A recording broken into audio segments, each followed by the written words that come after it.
Olá, bem-vindos ao De Frente com o Touro, o programa de entrevistas que conversa com pessoas proeminentes do mercado. E hoje eu tenho a honra de receber nos estúdios da Jovem Pan Ricardo Roldão, fundador e presidente do conselho do Roldão Atacadista. Muito obrigado, bem-vindo, obrigado pela presença, Ricardo. Obrigado pelo convite, é um prazer estar aqui com você. Mas a gente sabe o quanto tempo é importante na vida da gente, você se deslocou, veio aqui nos estúdios da Jovem Pan. Muito obrigado pela presença, viu? Prazer é meu. Muito bacana. Conta um pouco então para os nossos espectadores de casa, como é que tá o Roldão hoje? A gente já vai entrar nos detalhes dele, mas conta um pouco do Roldão. Tá bom, então conta um pouco do Roldão e como é que ele tá hoje. Pablo, hoje o Roldão está com 42 unidades, a gente está por volta de 6 mil colaboradores. Uau! E uma projeção de faturamento de 4,8 bi. Caramba! Quanto cresceu nos últimos anos? Rapaz, a gente veio de uma unidade em 2001. Puxa vida! Para 42 lojas hoje. Mas é que esse movimento do atacarejo no Brasil, ele já vem crescendo há alguns anos, né? Sempre 2 dígitos. Eu acho que desde 12, 13, vem um movimento de 2 dígitos até hoje, né? O que é exatamente o atacarejo, né? Claro que todo mundo sabe o que é atacado, o que é varejo, mas o que é o atacarejo, para o pessoal de casa entender? Na verdade, o atacado de autosserviço, ele foi criado para atender pequenos comerciantes na periferia. Mas como o custo do produto era muito acessível, passou a atender a população com uma condição econômica menor nas periferias das grandes cidades. Mas o modelo ele foi evoluindo e hoje ele atende o público de A a E, é impressionante. Legal. Hoje, todo mundo frequenta o atacarejo, compra no atacarejo, porque a gente tem uma diferença de preço em relação ao varejo de autosserviço, que já foi bem maior, né? Foi em torno, na média Brasil, em torno de 12%, 13%, e hoje está em torno de 6%. Mas mesmo assim continua mais barato, né? Continua mais barato. Continua valendo a pena. São Paulo é o mercado mais competitivo do Brasil, e em São Paulo ainda a diferença é entre 10% e 11% do mercado das redes de supermercados normais. Entendi. E qual que é o posicionamento, né? A posição do Roldão hoje no mercado de distribuição brasileiro? O Roldão hoje está entre os 15 maiores atacadistas do Brasil. Atacadista, varejista, né? Porque quem responde o ranking tem atacadista puro, tem atacadista com varejo dentro, tem atacadista com atacadista de distribuição. Mas se você for considerar os grupos no Brasil, nós estamos entre os 16 maiores. E aí, conversando com você estava me contando, né, que seu pai teve um papel importante no desenvolvimento da empresa. De onde veio essa veia empreendedora da sua família? Acho que todo imigrante, né, Pablo? Meu pai é um imigrante português. Acho que todo imigrante vem com aquela gana de vencer, né? Sim. E vai empreender, né? Não conhece ninguém, é melhor empreender. Eu costumo falar com os meus filhos, se você quer ganhar dinheiro, empreenda, porque é o caminho mais rápido, né? E o meu pai, ele tinha ele era um feirante, que ele teve uns problemas de saúde, teve que ficar 6 meses afastado, e quando ele voltou, ele começou a vender linguiça com um Fusca. O Fusca Azul? É, um Fusca Azul. E depois de 1 ano, ele comprou uma Kombi e contratou eu como primeiro funcionário. Então era eu, meu pai e uma Kombi. Que demais. Mas eu tinha 11 anos de idade, né? Mas eu também ouvi dizer que foi você que teve a ideia em algum momento da empresa de começar a tirar os pedidos antes de sair para vender. E aí que virou o distribuidor. Exatamente, porque antes a gente éramos como os ambulantes, né? Colocava os produtos na Kombi e saía vendendo, ponto a ponto, né? Sempre B2B, é importante frisar isso, né? Com os comerciantes e tal. Aí tinha produto que sobrava, tinha produto que faltava, e foi aí que eu tive a ideia, eu devia ter uns 15, 16 anos, foi a primeira grande mudança, né? Onde eu mudei de ambulante para um distribuidor. Claro. E falando nisso do que faltava, que sobrava, quais foram as principais dificuldades no começo do Roldão? Você sabe que, na verdade, Pablo, quando você começa um negócio do zero, é algo que vai evoluindo, né?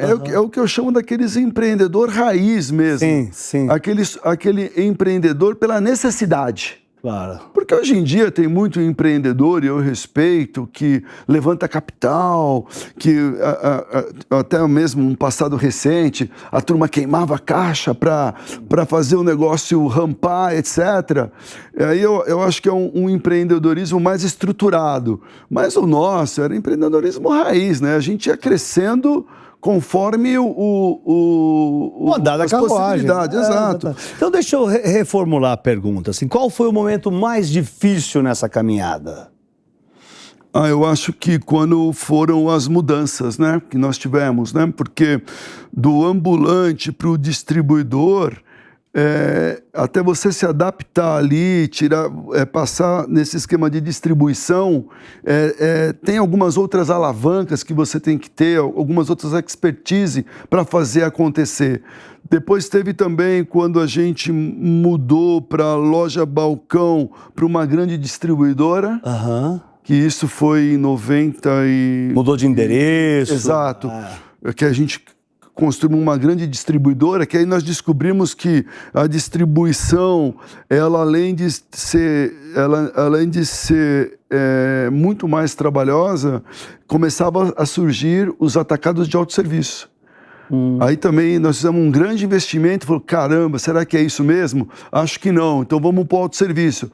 Foi quando a gente abriu o primeiro modelo de loja em 2001, 2000 para 2001. Essa foi a primeira loja que você falou? Foi a primeira loja no modelo que é até hoje.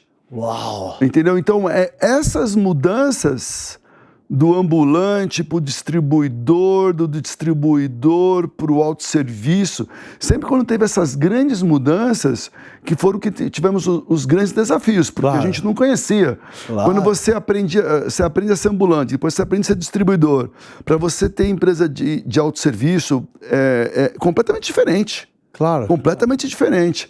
Então, os desafios foram essas mudanças de canais que a gente acabou passando aí no longo dos 40 anos, né? Claro. Ao longo de 40 anos. E como é que foi essa primeira loja em 2001, então? Conta um pouco. Vocês montaram a loja e vai, meu Deus, que tá certo. Ai. É engraçado, porque a gente, quando tinha distribuidora, a gente tinha 2x de estoque. Imagine só você, 2x de estoque. Quando a gente foi abrir essa loja, a gente tinha 7x de estoque. Nossa, aí ficou caro também, né? Não, mas aí a gente abre a loja, não abre, mas o sistema não está funcionando, não vai passar a mercadoria no caixa, não está funcionando. E isso ia passando os dias. Aí a gente tinha contratado um gerente de outro atacado, aí teve um belo dia que eu passava em frente à loja para mim ir para a central, onde ficava a distribuição. Aí eu passo em frente à loja aberta. Aí eu entrei, você tá maluco? Você abriu a loja? Eu falei, se eu não abrisse, vocês não abriam. Eu resolvi abrir. Aí abriu a loja. Gerente é bom, hein? Era bom. Se eu houvesse, nossa, fantástico, lembro dele até hoje. E aí, Pablo, o que aconteceu? A gente com 7x... de estoque lá. De estoque. Dinheiro parado, aquela coisa toda. No primeiro dia, nós vendemos 12 mil reais. Aí bateu aquele susto. O susto? Aquele desespero, meu amigo. Claro. E aí, pra você ter uma ideia, hoje, a última loja que a gente abriu, a gente vendeu 1,5 milhão no primeiro dia. Puxa vida! Essa é a diferença, literalmente. Nossa Senhora! E aí nós começamos, o que a gente precisa fazer para vender? Então vamos fazer divulgação, vamos fazer tabloide, vamos divulgar a loja. E aí... A curva de aprendizado. A curva de aprendizado. E, por sorte, um concorrente que tinha aberto a segunda loja dele perto da gente, isso que nos motivou a montar a loja de autosserviço, ele teve um problema, ficou uma semana fechado. Aí os clientes vieram da loja dele para nós, aí rampou. Aí decolou e aí conheceram, aí... Aconteceu uma coisa parecida comigo, com uma corretora lá fora, de brasileiro que operava fora, na época da Tradewire. Bom, então acho que você estudou administração, você me disse, né? Exato. Isso ajudou no crescimento? Como é que isso agregou valor para você lá na empresa? Não, super importante, né? Eu acho que a educação é extremamente importante. Eu me formei em administração e tem um fato curioso, né? Porque quando eu terminei o terceiro colegial, O meu pai veio da Ilha da Madeira, o meu pai, Legal, lá do Cristiano Ronaldo. Exato. E meu pai veio para o Brasil, ele mal sabia ler. E, obviamente, que pela origem simples, ele não tinha muito essa referência de educação. Quando eu acabei o terceiro colegial, ele falou, filho, agora é só trabalhar, né? Falei, não, pai, eu vou fazer faculdade. Faculdade para quê, meu filho? Você vai vender linguiça? Falei, eu vou vender linguiça, mas você é um cara estudado, pô. Eu vou fazer administração. Legal. Aí eu fiz 4 anos de administração. Como é que você regulava esse negócio? Trabalho, estudo? O tempo todo? Pablo, eu acordava às 5 da manhã, 6. Com quantos anos voltava da faculdade com meia-noite. Os jovens estão ouvindo a gente aqui. Não, eu entrei na faculdade, eu tinha 17 anos. Com 17 anos você acordava às 5 e ia até meia-noite, todo dia. Exato. Não tinha mimimi, Não tinha mimimi, não existe esse negócio de part-time CEO, né? Não. Eu quero ser CEO meio período. Não. Isso aí não tem. Ou você se dedica muito, ou não dá certo. É isso, né? E como a minha faculdade não era das melhores, eu acabei depois fazendo uma pós-graduação na FIA em finanças. E long life learning, né? Eu adoro, eu continuo aprendendo até hoje. Eu participo de muitos seminários na Fundação Dom Cabral, na FGV, através lá de uma organização que eu faço parte. Não, você falou das coisas que vocês estão lá estudando para melhorar a empresa, coisas de Harvard, estudos lá de fora que vocês também pegam. Né? A gente tem alguns fornecedores que patrocinam MIT, Bocconi, universidades no mundo inteiro para ajudar você a melhorar a sua operação, né? Tá. E o Roldão, ele começou, como muitas outras empresas, né, nesse modelo familiar, né? Que vantagens e desvantagens você vê nesse modelo? Mas quando a gente fala para alguém, olha, tem a dor do dono. Tem muito executivo que tem a dor do dono. Mas o dono, 100% das vezes, ele tem a dor do dono, né? Então, eu acho que as empresas familiares, as quais têm no comando um acionista da família, eu acho que ele tem mais coerência, ele tem mais assertividade, ele está mais comprometido a longo prazo. Menos conflito de interesse. Menos conflito de interesse, ele está comprometido a longo prazo e... Eu acredito, e também nada contra, tem excelentes executivos pessoas fantásticas, mas acho que a vantagem de ter alguém da família, além de trazer segurança para os demais acionistas, eu acredito... É o verdadeiro skin on the game. Exato. O verdadeiro skin on the game. O outro pode estar, mas não é da família. Não, acho que nós já tivemos executivos comandando as empresas. Eu tenho outras empresas que são executivos que tocam, né? O nosso fundo, a parte financeira, parte de real estate, mas são pessoas excelentes também. Claro. Mas eu acho que quando você consegue ter uma empresa familiar tocada por acionistas da família e tem governança, eu acho que é a melhor combinação. Viu, vocês, durante toda essa caminhada da Roldão, enfrentaram vários períodos turbulentos, com muitos desafios econômicos. Como que foi navegar nos períodos difíceis e turbulentos da economia? E que dica você dá para quem está em casa, né, que está empreendendo nesses momentos difíceis? Eu acho, Pablo, que a frase que eu mais gosto, que representa o empreendedor é aquele cara que vive com incerteza 24 horas por dia. Então, acho que é a dica. Cara, vai dar certo, não vai? Eu acho que sempre olhar pelo lado positivo, sempre pelo lado da oportunidade. O mundo está desabando, mas sempre tem uma oportunidade. Você ser positivo em relação a isso. Eu tenho uma história do chinês, né, que eu gosto muito de um livro chamado Inteligência Emocional, que o chinês ele sempre olhava o lado positivo, sempre. Sempre. Acontecia alguma coisa, o pessoal ia falar, pô, que pena. Ele falava, não, isso pode ser bom, pode ser ruim, pode ser bom, pode ser ruim. Ele sempre olhava pelo lado positivo. E no nosso caso, por incrível que pareça, como a gente estava posicionado no canal de atacado, toda vez que tem uma crise, toda vez que tem alta de inflação, toda vez que tem poder perca de poder de compra, toda vez que tem alta de juros, o consumidor ele fica mais racional.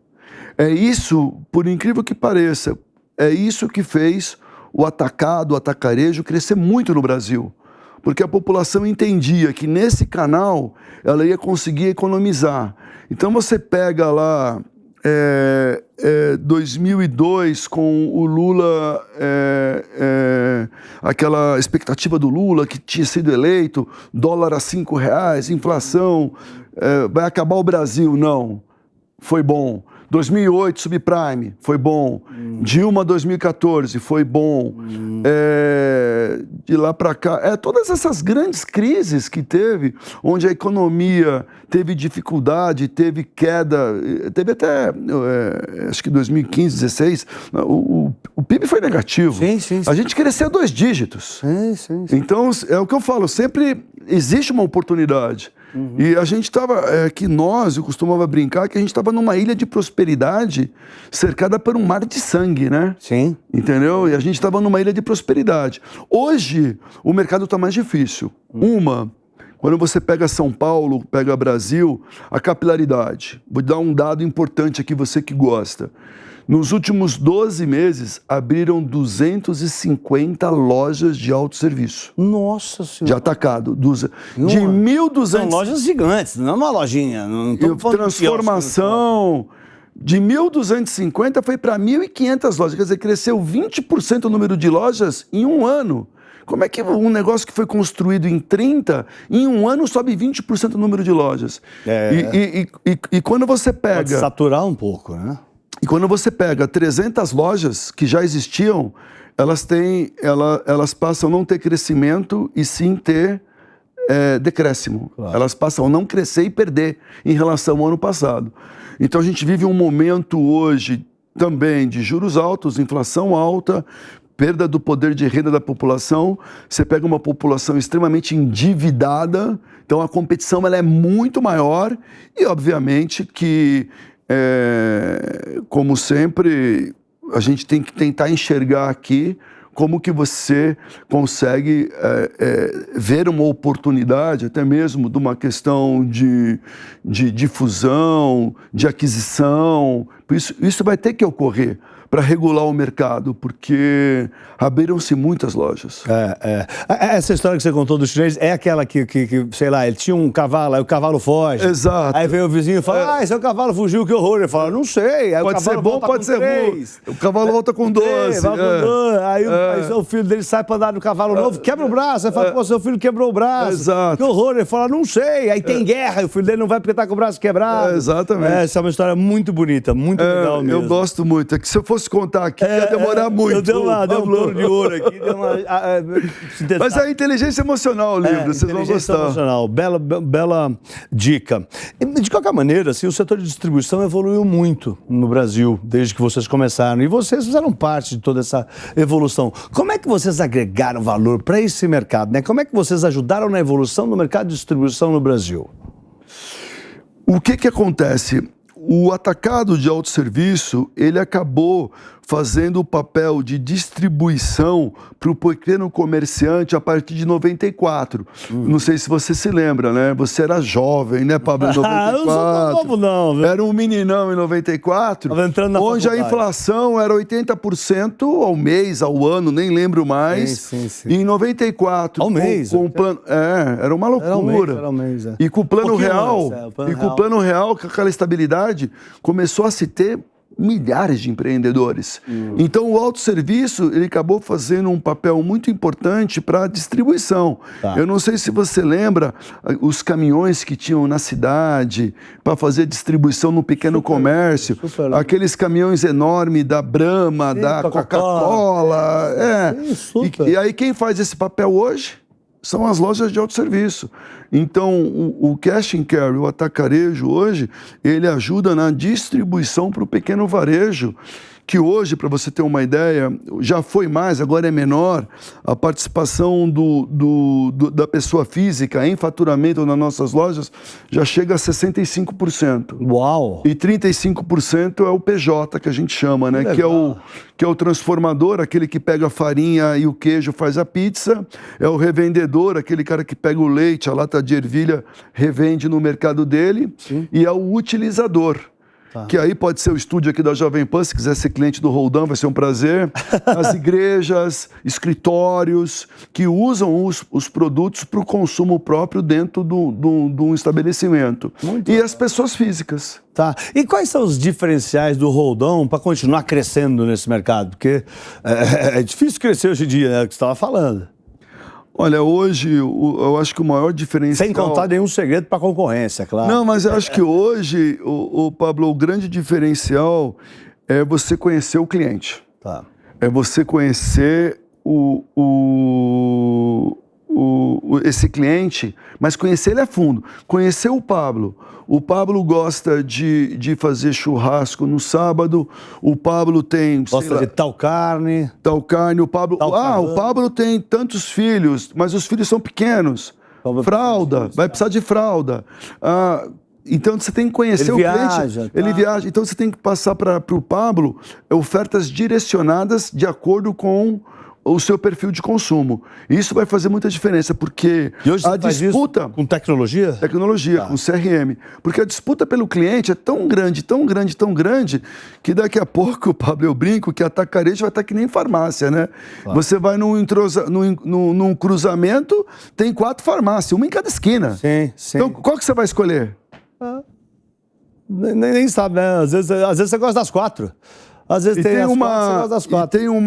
E tem uma pesquisa... mais fácil estacionar. E tem uma... Aí você pega a que é mais fácil estacional, aquela que você conhece, aquela que você sabe que tem um produto. Ou que você sabe que é mais barato. Ou aquela que te atraiu para uma promoção. Sim. Aquela que te atraiu para uma promoção, porque a gente tem um instituto de pesquisa que diz que o consumidor hoje, ele já frequenta 7 tipos de canais diferentes. Ou 7 tipos de varejistas diferentes. Olha só. Desde a farmácia, a padaria, o mercado, o supermercado, o hiper, o cash. Tá. Vocês hoje são uma empresa de capital fechado, né? E a gente sabe que vocês fazem questão de auditar os seus balanços, né? Que tratam muito bem a questão da governança corporativa, que é bem muita importância na questão de ESG, ambiente social, essa coisa toda. Vocês devem receber muitas sondagens, né? Para abertura de capital. Tá? Vocês pretendem ir para a Bolsa, fazer o IPO da Roldão? A gente, obviamente, como todo varejista, sempre pensa numa estrutura de capital sólida, né? Pablo, a gente tentou abrir o capital em 2021, né? A gente estava ali na cara do gol para bater o pênalti. Foi Covid? O que foi? Não, já estava no meio do Covid, não, sim, foi 21. Sim, não, o mercado fechou, né? Tá. O juiz apitou, final de jogo, pode ir todo mundo pro vestiário. Foi ali que várias empresas não abriram e não abriram até hoje. Foi quando fechou a janela. Fechou totalmente a janela. Foi quando começou a alta de juros. Começou a alta de juros, aí o Brasil promoveu uma alta de juros do mundo.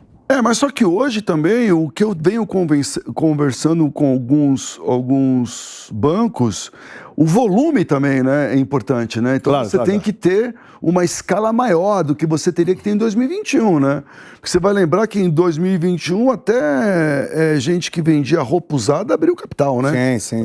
Mudou completamente o perfil do investidor, o que ele espera.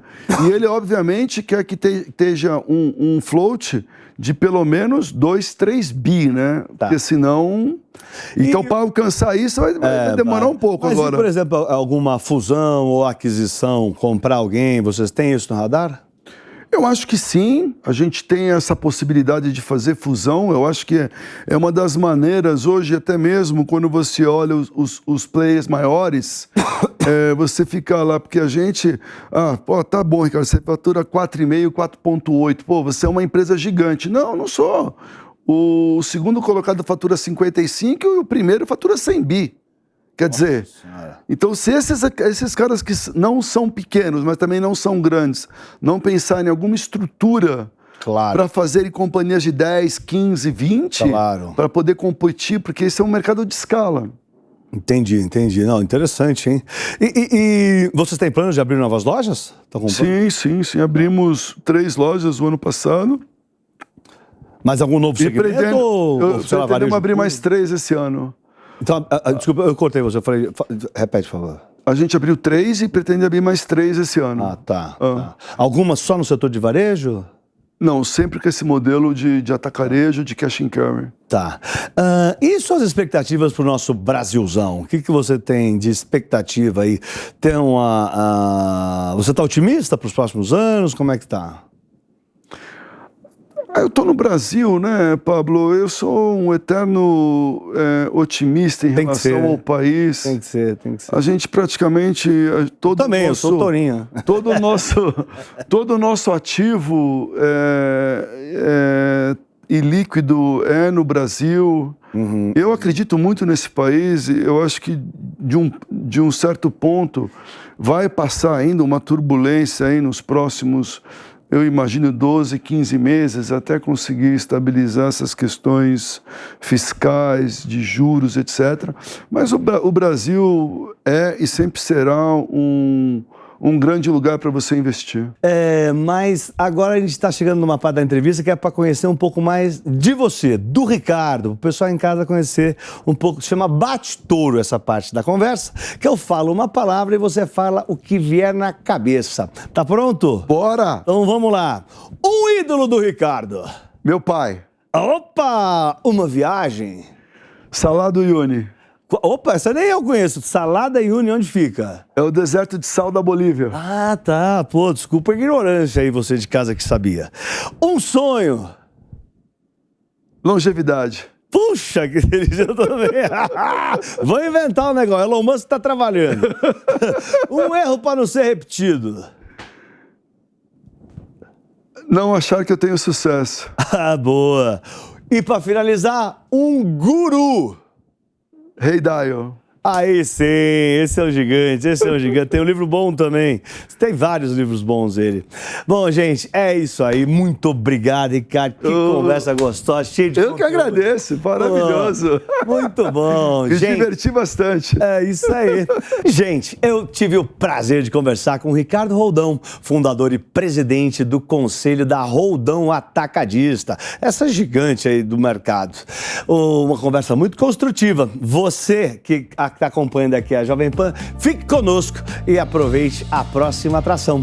Um forte abraço, obrigado de novo, Ricardo, e vai, Torinho! Vai, Torinho! Valeu, turma! Tchau, tchau!